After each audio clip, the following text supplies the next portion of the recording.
More price increases, everybody. Hey guys, in this video, I want to go through something that I just found out. Obviously, only time will tell on whether or not this is accurate. However, during the making of this video, new standards are coming out. Starting next year, we're starting to see higher efficiency standards, and we're already seeing products being introduced to the market with the new standards. So instead of SEER, HSPF, and EER, they've now got these newer standards. We've already done a couple videos on SEER 2, HSPF 2, and EER 2. And the main difference between them is they are doing a different type of testing. A lot of these systems in the past were being able to kind of get by with a few tricks to be able to get a higher SEER rating, and now they're applying more real-world scenarios as the verbiage they're using when they're doing these new standards or tests. And so SEER 2, in comparison to SEER, is supposed to be a more accurate representation of how efficient that system will be in real-world scenarios. And so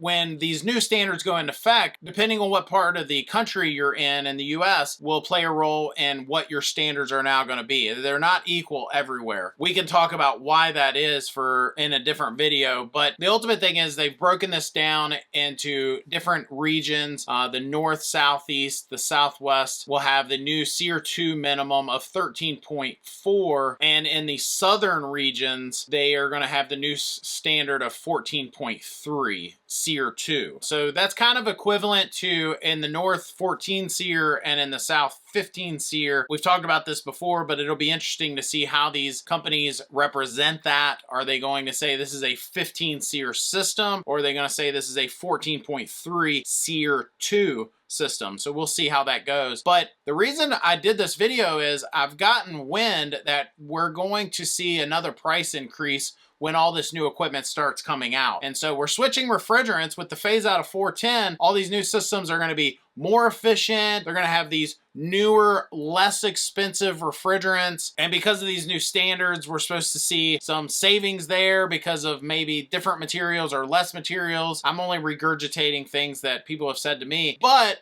because of everything, they're going to see a price increase. I don't normally insert my opinions, especially against manufacturers, but I got to tell you, I do think that this is kind of BS. This is not because of inflation or anything like that. They've played that card. We've seen a lot of price increases over the last couple years because of the pandemic or because of inflation or because of whatever. And now we're seeing them announce all together now across the industry, we're all going to have an increase with this new equipment coming out. And I got to say that I'm with you guys. I'm starting to get a little fed up with the price increases. I think they're taking advantage. They know that you're going to be limited on your options, where else you can go. I think what's going to happen, and we're already seeing this, I think you're going to see new brands that are entering the market. We're already seeing that, but you're also going to see someone that is kind of giving the rest of the industry, and we're seeing this too, but I'm not going to get into all of that, but we're going to see somebody giving that middle finger gesture to the rest of the industry. At least one or two of the brands on the market are already kind of starting to do that. That they're like, hey, you guys can all get together and have lunch and do things your way and just take advantage of everybody. But we're over here, we're going to do things a little differently. And so it'll be interesting to see how that all shakes out. I think that there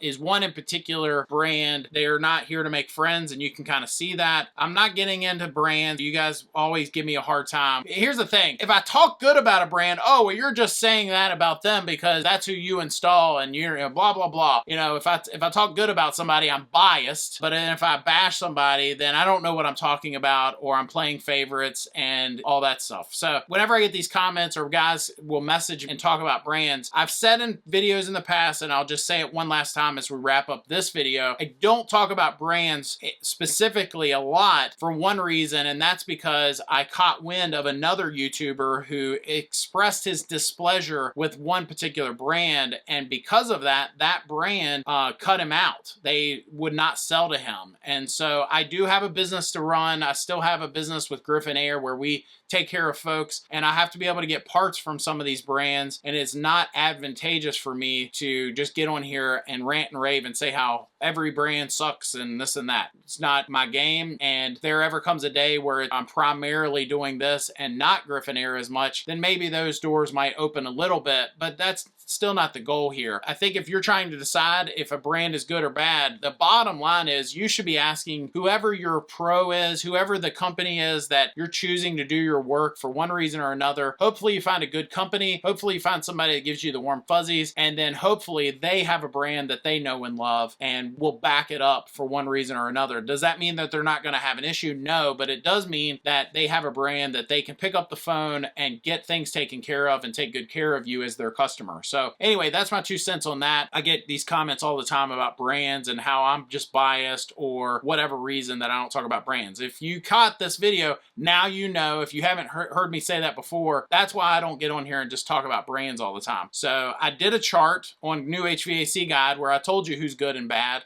and I told you why, but other than that, there's nothing advantageous for me to get on here and talk about brands and all that. But anyway, kind of got off on a tangent. The bottom line is they're telling us we're going to see another price increase with this new equipment coming out. It'll be interesting to see how that shakes out and see if this continues. I do think they're definitely taking advantage of the market. It's just like the car market where they're doing away with a lot of the stuff, the options that you used to have, and just so they can jack up the price on everything, when in reality, it's not costing them any extra. So anyway, that's neither here nor there. Anyway, we'll see what happens. Thanks for watching. I appreciate that. Appreciate all you guys, and I appreciate you subscribing if you would. Take care.